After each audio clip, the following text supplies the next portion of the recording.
Period miss हो गए, period delay हो गया, डेट निकल गई, प्रेगनेंसी टेस्ट किया, रिपोर्ट नेगेटिव आई। तो ऐसे क्या कारण होते हैं कि प्रेगनेंसी ना होने के बाद भी पीरियड्स डिले हो गए या नहीं आए? तो इसके पीछे एक या दो नहीं 10 से भी ज्यादा कारण होते हैं, जो आज मैं आपको इस वीडियो में बताऊंगी, इसलिए वीडियो को एंड तक जरूर देखिएगा। सो फ्रेंड्स, पीरियड्स मिस होने या फिर डिले होने का जो सबसे कॉमन कारण होता है वो है स्ट्रेस। अगर आपको बहुत ज्यादा स्ट्रेस है या किसी भी बात को लेके आप टेंशन में हैं, तो आपके ब्रेन में एक तनाव होता है जो आपके ब्रेन के हाइपोथैलेमस ग्लैंड को अफेक्ट करता है, जिसके कारण हार्मोन्स में चेंजेस आते हैं, गड़बड़ी होती है और पीरियड्स डिले होने लगते हैं। यूजुअली अगर आपका स्ट्रेस कम हो जाता है या खत्म हो जाता है तो पीरियड्स भी अपने आप नॉर्मल हो जाते हैं, इसमें कोई टेंशन की बात नहीं है। नंबर 2 है बायोलॉजिकल क्लॉक। मतलब कि नेचर ने टाइमिंग डिसाइड किया है, राइट, कि इस समय सोना है और इस समय उठना है। तो अगर आपका कोई रूटीन नहीं होगा या किसी का काम करने का टाइमिंग ही ऐसा रहता है कि नाइट शिफ्ट है, तो अगर वो 2-3 बजे 4 बजे रात को सो रहे हैं और सुबह लेट उठ रहे हैं, तो इससे आपका हार्मोन डिस्टर्ब हो जाता है, जिसकी वजह से आपके पीरियड्स भी डिस्टर्ब हो जाते हैं, लेट आते हैं या फिर काफी मिस हो जाता है, 1-1 2-2 महीना डिले हो जाता है, ऐसा भी किसी किसी को होता है। तो अगर आपका रूटीन अच्छा रहेगा तो आपके पीरियड्स भी नॉर्मल चलेंगे। Number 3, sudden body weight change.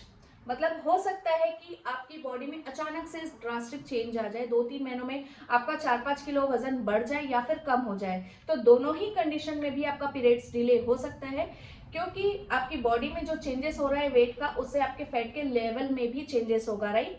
तो जो फीमेल हॉर्मोन्स होते हैं, मेटाबॉलिज्म होता है, वो फैट के अंदर होता है।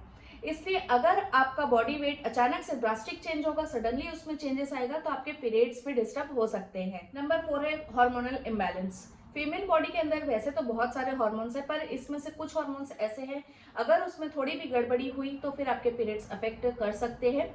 जैसे कि है प्रोलैक्टिन। अगर आपकी बॉडी में प्रोलैक्टिन की मात्रा बढ़ेगी तो आपके पीरियड्स डिले या फिर मिस हो सकते हैं।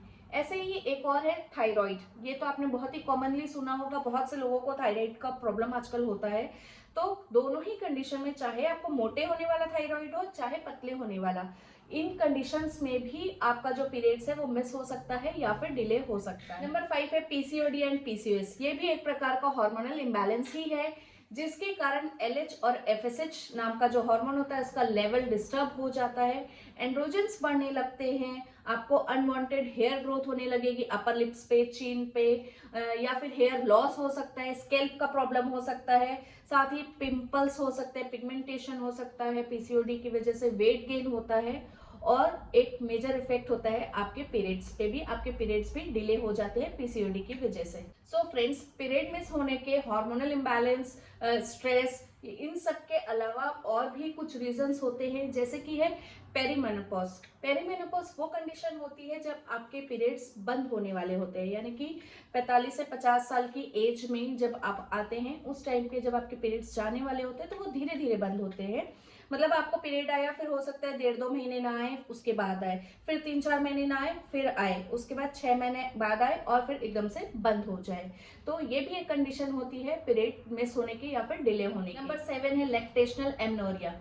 मतलब कि डिलीवरी के बाद जब मदर बेबी को फीड करवाती है तभी भी आपका पीरियड डिले हो सकता है, क्योंकि इस टाइम पे आपकी बॉडी में प्रोलैक्टिन की मात्रा बढ़ जाती है। जैसे कि मैंने पहले भी बताया था, प्रोलैक्टिन बढ़ने से भी पीरियड डिस्टर्ब हो जाते हैं, उससे भी पीरियड्स डिले या मिस हो सकते हैं। तो बहुत ही कॉमनली आपने देखा होगा, अपने आसपास भी अगर ऑब्जर्व किया होगा, अगर कोई मदर जब फीड कराती है तो उनका पीरियड्स थोड़ा सा डिस्टर्ब हो सकता है, बट जैसे ही फीड कराना बंद करती हैं, कम करती है, तो वो ऑटोमेटिक पीरियड्स रेगुलर हो जाते हैं, इसमें कोई भी टेंशन की बात नहीं है। नंबर 8 है ओरल कॉन्ट्रासेप्टिव पिल्स। कई बार किसी वजह से अगर आपको ओरल कॉन्ट्रासेप्टिव पिल्स लेना पड़ता है और अगर आप इसे स्टॉप नहीं करते हैं, यूजुअली डॉक्टर 6 महीने का कोर्स देते हैं, अगर आप इसे 6 महीने के बाद भी कंटिन्यू 8-10 महीने तक लिए जा रहे हैं तो भी आपके पीरियड्स डिस्टर्ब हो सकते हैं, डिले हो सकते हैं, क्योंकि इसे डॉक्टर्स बोलते हैं 5 या 6 महीने में बंद कर देना होता है। अगर आप स्टॉप नहीं करेंगे तो पीरियड्स डिस्टर्ब होंगे, और पीरियड्स डिस्टर्ब होते हैं तो उसके बाद फिर डॉक्टर्स को पीरियड लाने की टैबलेट्स देना पड़ता है। तो ये भी एक रीजन है पीरियड्स डिले होने का या फिर मिस होने का। नंबर 9 है बर्थ कंट्रोल पिल्स। कई बार कई फीमेल्स फैमिली प्लानिंग को रोकने के लिए बर्थ कंट्रोल पिल्स का यूज करती हैं, जैसे कि IPL अनवांटेड 72। तो आप हमेशा ये सारी दवाइयाँ अपने गायनेकोलॉजिस्ट से पूछ के ही ले, कभी भी अपने मन से मेडिकल शॉप से ना ले, और बार बार इन दवाइयों का यूज भी नहीं करना चाहिए।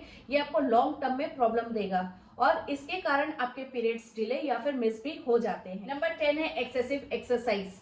बहुत ज्यादा हैवी वेट लिफ्टिंग करने से या फिर बहुत ज्यादा एक्सरसाइज करने से भी आपके पीरियड्स डिस्टर्ब हो सकते हैं, क्योंकि फैट के लेवल में आपके अफेक्ट होगा, तो जिसके कारण हार्मोन्स में भी अफेक्ट होगा और पीरियड्स डिले या फिर मिस हो सकते हैं। और हम प्रेगनेंसी टेस्ट करते हैं और रिपोर्ट नेगेटिव आती है। तो ऐसे कई सारे कारण होते हैं पीरियड्स डिले होने के। कई बार हम खुद हार्मोन्स के साथ छेड़छाड़ कर देते हैं दवाइयाँ लेके, या फिर कई बार इनबिल्ट हार्मोन प्रॉब्लम होती है। तो अगर आपको भी इस तरीके की कोई प्रॉब्लम हो रही है, पीरियड्स डिले हो रहे हैं, मिस हो रहे हैं, तो एक बार अपने गायनेकोलॉजिस्ट से जरूर कंसल्ट करिएगा। डॉक्टर्स आपके हार्मोन्स का टेस्ट करेंगे कि आपको क्या प्रॉब्लम है और डायग्नोस करके आपको बताएंगे। सो फ्रेंड्स, अगर आपको वीडियो अच्छा लगा हो, इन्फॉर्मेटिव लगा हो, तो वीडियो को लाइक एंड शेयर जरूर करिएगा। चैनल को सब्सक्राइब करना बिल्कुल मत भूलिएगा। Thank you.